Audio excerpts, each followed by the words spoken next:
Humanism approach by Abraham Maslow. Humanism stresses the importance of human values and dignity.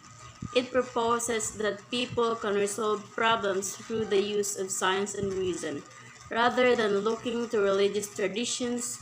Humanism instead of focuses on helping people live well, achieve personal growth, and make the world a better place.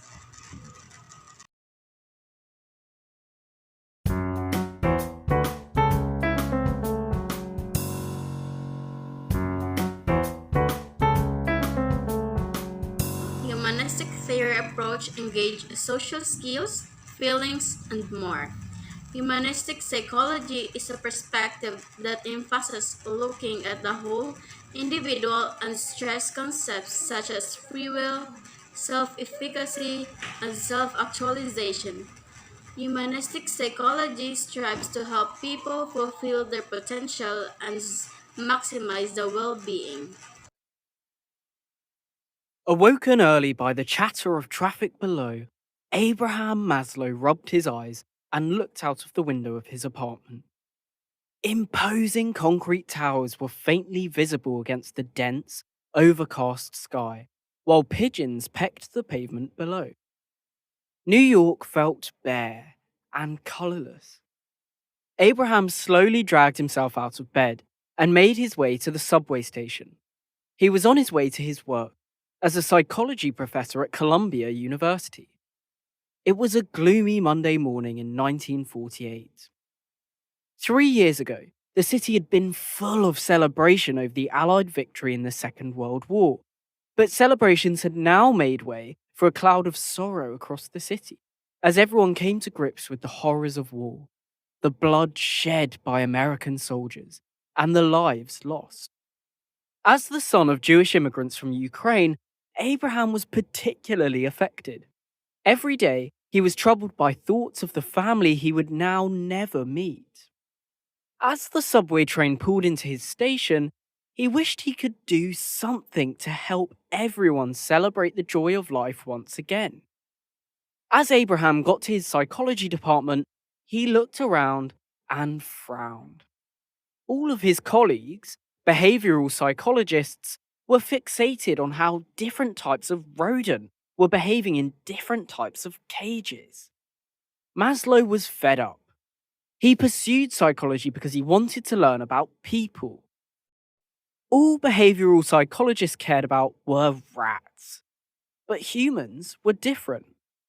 They can love and be loved, create masterpieces of art, appreciate beauty, and experience bliss. Rats can't. Maslow wanted this to change. He wanted psychology to focus on all these things that make us human, to study human potential. That way, psychology could celebrate what it means to be human and help people find happiness. And Abraham Maslow called this new way of approaching psychology, as a study of human potential, humanistic psychology.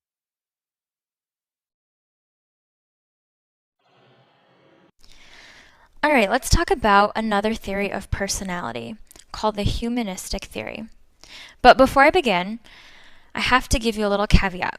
Now, all of these theories of personality are not mutually exclusive. One isn't more dominant over the other. One isn't better than the other. All these theories are just different ways to look at how personality develops in people. And they've all come from different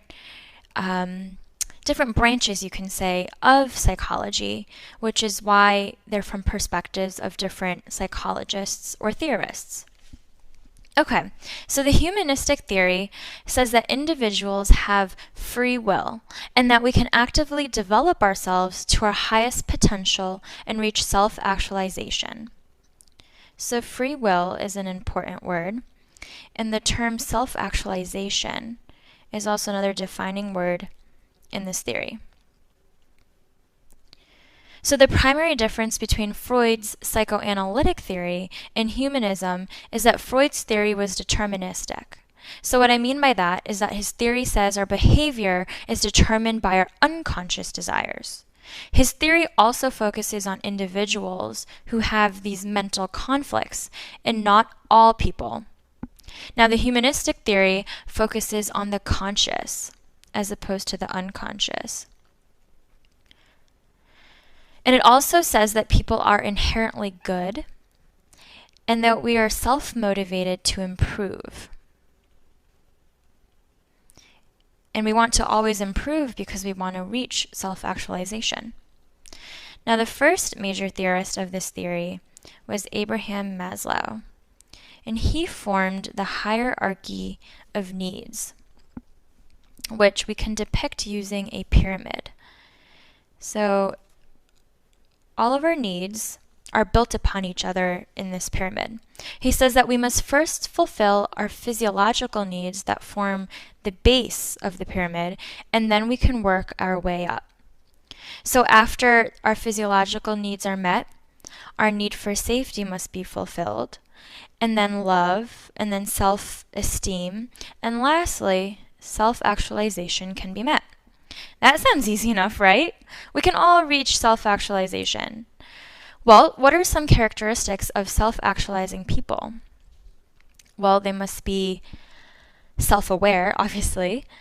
They're caring, they're wise, and their interests are problem-centered. They focus their energies on a task that's the mission of their life. And they have a higher purpose that's focused on larger causes and less about the basic aspects of life. So they don't focus on the basic aspects of life. They're always trying to strive and think broader and for larger causes. Well, I hate to be the Debbie Downer here, but self-actualization is rarely achieved. Maslow believed that only 1% of people ever reach self-actualization. The average person seeks to self-actualize, but may not ever get to that point. Geez. Well, looks like we all have something to work harder towards, huh? So are you going to be the Martin Luther King or the Mahatma Gandhi or Mother Teresa of our time? Pretty sure they all reached self-actualization. Okay, let's talk about the second major theorist of this theory, and his name was Carl Rogers. Now, Carl Rogers used Maslow's idea and the qualities he described and says that they are nurtured early in life. He said that self-actualization is a constant growth process that is nurtured in a growth-promoting climate. So that's another very important word, growth-promoting climate. And this climate, in order for this climate to help someone reach self-actualization, there's two conditions that need to be met. And the first is that growth is nurtured by when an individual is being genuine. So one has to be open and revealing about themselves. They have to be genuine and true to who they are.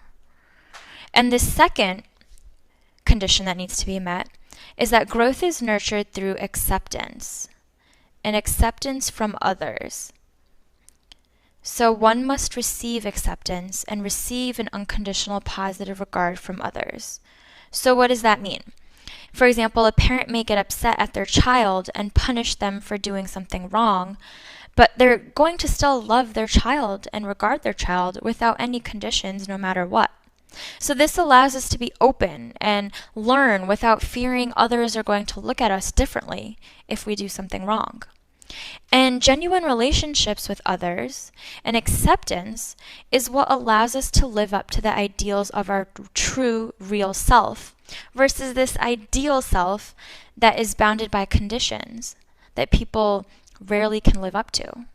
And both Maslow and Rogers said a central feature of our personality is self-concept, and that's achieved when we bring genuineness and acceptance together and achieve this growth-promoting climate. So as individuals, we tend to act and perceive the world positively, and we try to answer the question, who am I? And that is what the humanistic theory talks about. Humanistic psychology helps the client gain belief that all people are inherently good. It adopts a holistic approach to human existence and pays special attention such as phenomena as activity, free will, and positive human potential. It encourages viewing ourselves as a whole person greater than the sum of our parts and encourage self-exploration rather than the study of behavior in other people. Humanistic psychology acknowledges spiritual aspiration as an integral part of the psyche. It is linked of the emerging field of transpersonal psychology.